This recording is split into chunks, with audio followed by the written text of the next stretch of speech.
Now, in India's long cricketing history, we've had a bunch of different captains and a lot of captains who've come in and done extremely well for the country. Of course, when we talk about the greatest captain that India has ever produced, there is always a debate between a certain set of captains. And so I thought, why not let's look at this in terms of formats, let's look at it in terms of ODIs, Tests, and T20s, and find out who is actually the greatest captain of India. Firstly, let's have a look at the ODI format. Now, obviously, the names of captains that come to mind are Kapil Dev and MS Dhoni because of the fact that they won World Cups. MS Dhoni has also won a Champions Trophy, but there's also a third captain who I'd like to bring into this comparison, and that's Sourav Ganguly. Now, looking at it from a stats perspective, Kapil Dev has won 39 out of the 74 ODI games that he captained. Sourav Ganguly has won 76 out of the 147 games that he's captained, and Dhoni has won 110 games out of the 200 games that he's captained in ODIs. However, when we look at the captains and what they've done, we not only have to look at it from a statistical point of view, but also in terms of the resources they had, what kind of legacy they left, and what impact they had in their particular generations. Now, in ODIs, I think it's fairly straightforward. We think that Dhoni is probably India's greatest ODI captain, and that's not only because of his World Cup win in 2011, but also his Champions Trophy win in 2013, and just how he took over from Ganguly, handled that team. There were a bunch of seniors, and Dhoni did have to make some bold decisions to ensure that India were going into that 2011 World Cup really strong. Not only that, he also groomed a lot of players like the likes of Suresh Raina, Virat Kohli, Ravindra Jadeja, Ravichandran Ashwin,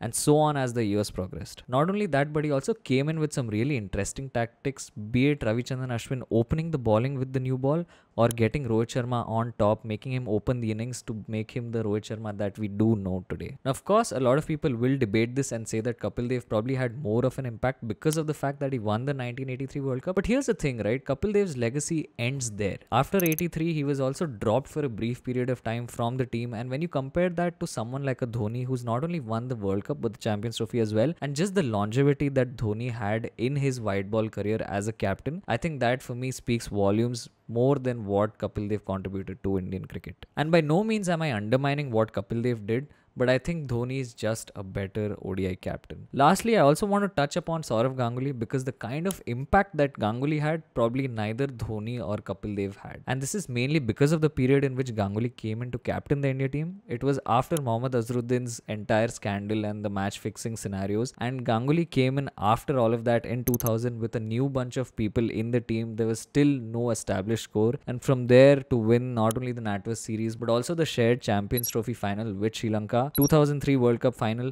I think that spoke volumes of what Ganguly contributed. Ganguly took India from being just a good team to a team that could compete against any other team, especially the Australian teams of that time, and could go and dominate in any kind of conditions. He also groomed a lot of players like the likes of Yuvraj Singh, Mohammad Kaif, Harbhajan Singh, and all of these players eventually grew to great heights under Ganguly. Now, coming to Test cricket, I think it's firmly between just two captains, that is Virat Kohli and Sourav Ganguly. Even in that, I think Virat Kohli definitely outclasses all of the other Indian captains, and I think Virat Kohli is the greatest Test captain that India has ever had, period. Now, looking at it from a stats point of view, Virat Kohli won 40 out of the 68 Test matches that he captained in, and not only that, he also won the Border Gavaskar Trophy in Australia. Until that point, no other Indian team was able to achieve this feat. Not only that, when Kohli was captain in that England series, India also were up 2-1 before obviously Rohit Sharma took over the captaincy. Looking at it from a numbers point of view, Kohli's won 16 Test matches overseas, and he's also won 7 Test matches in Sena countries. This is the most not only for an Indian captain but also for a captain in all of Asia. To give you a little bit of perspective, Sourav Ganguly is second on that list, and more than just the victories overseas and in the Sena countries, Kohli groomed the set of fast bowlers that eventually became a part of India's golden era of fast bowling. We've also done a video on it, so if you haven't already checked that video out, go to the top right, click on the eye, and go check it out right now. Under Kohli, a lot of things changed, not only in terms of how the Indian team conducted itself, but also in terms of the culture that he brought in terms of fitness and the kind of attitude that this Indian team showed to players overseas. It was fairly obvious that India were no longer a team that could be pushed around and would go and dominate, be it at home or overseas. And coming to the home record,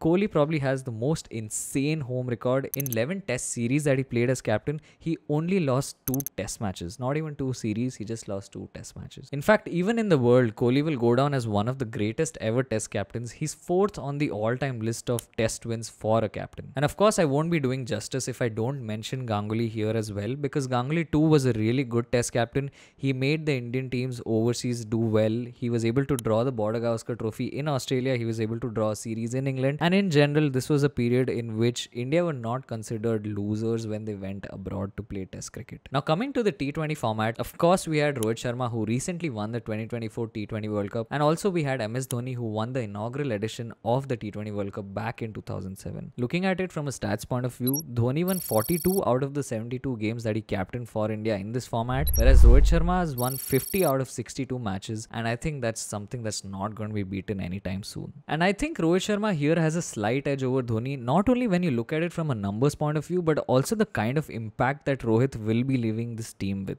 Now when Dhoni was captain, obviously there were a lot of established players who were also in the squad, and also there were some youngsters, and Dhoni was able to bring them together and get the best out of them. When you look at Rohit Sharma, not only has he got the youngsters together, but he's also got a change in the culture in terms of how this Indian T20 squad looks at T20 cricket, how they play their cricket. It's unapologetic, it's fearless, and I think for this reason Rohit has got more of an impact and is probably the better T20 captain. Now of course, debating who the best captain is, even if you look at it from a format point of view, is something that will always be open, something that a lot of people will talk about, have different opinions on. This has been our opinion. Obviously a lot of things come into the picture, but from a stats point of view and the kind of legacy that these captains have left behind, these are the names that we've gone ahead with. Let us know if you think that we've missed out on any Indian captain's name, or if we've missed out on picking certain attributes that would put some captain on top of the other. Let us know your opinions, name your favorite captains, and yeah, for more videos like this, like, share, most importantly subscribe. There's all of our links in the description. We have social medias on Instagram, Twitter, and we also write a blog, so go check it out.